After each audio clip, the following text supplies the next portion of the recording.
Sarah Ferguson, the former Duchess of York and ex-wife of Andrew Mountbatten Windsor, has once again found herself drawn into controversy following the release of the long-awaited Epstein files. Among the thousands of documents and images finally published on the US Department of Justice website on Friday were photographs showing Ferguson in the company of unidentified women. In one image, she is seen posing on a public street beside a woman whose face has been deliberately redacted. In another, she appears seated on a sofa mid-conversation with a different unidentified individual. In both photographs, Ferguson seems to be wearing the same outfit, a striking purple coat over a black dress, though it remains unclear whether the images were taken on the same day. Crucially, the photographs do not show any criminal behavior. Simply appearing in or being named within these files does not constitute evidence of wrongdoing, a point repeatedly stressed by officials. Nevertheless, Ferguson's appearance in the documents has reopened old wounds. She lost her Duchess title after her former husband, Andrew Mountbatten Windsor, was stripped of his own amid intense scrutiny over the couple's past association with disgraced financier Jeffrey Epstein, who died in a New York jail in 2019 while awaiting trial on sex trafficking charges in what authorities ruled a suicide. In September, further damaging revelations resurfaced when it emerged that weeks after publicly distancing herself from Epstein, Ferguson had privately sent him a glowing email in 2011.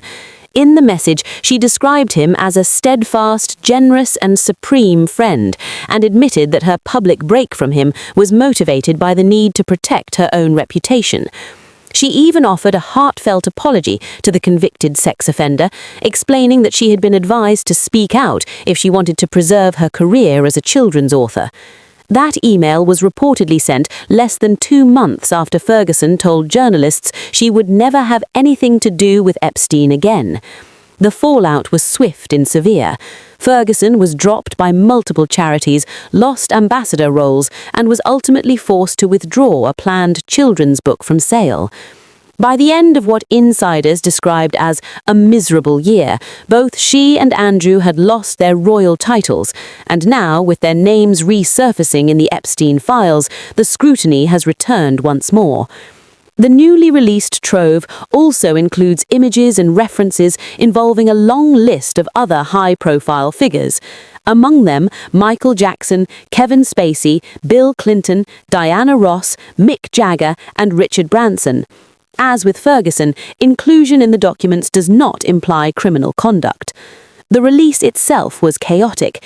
Tens of thousands of files, including court records, images, and video, were uploaded late Friday night, overwhelming the Department of Justice website and forcing users into a digital queue due to extremely high search volume.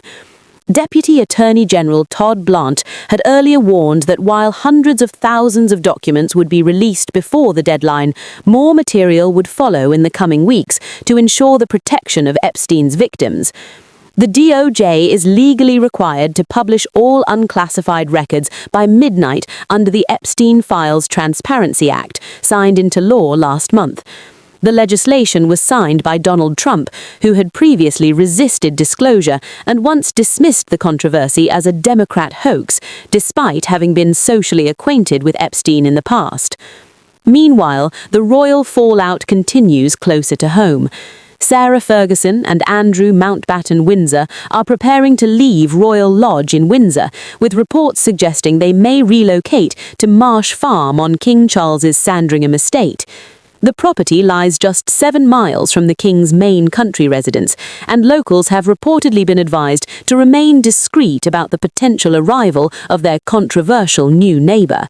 This week, the contrast within the royal family was stark.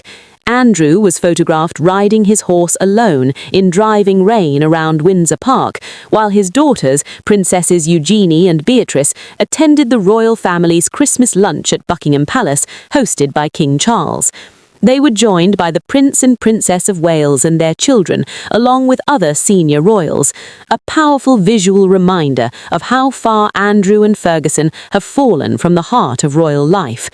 And tonight, with the Epstein files now public, that distance and the scrutiny appears greater than ever.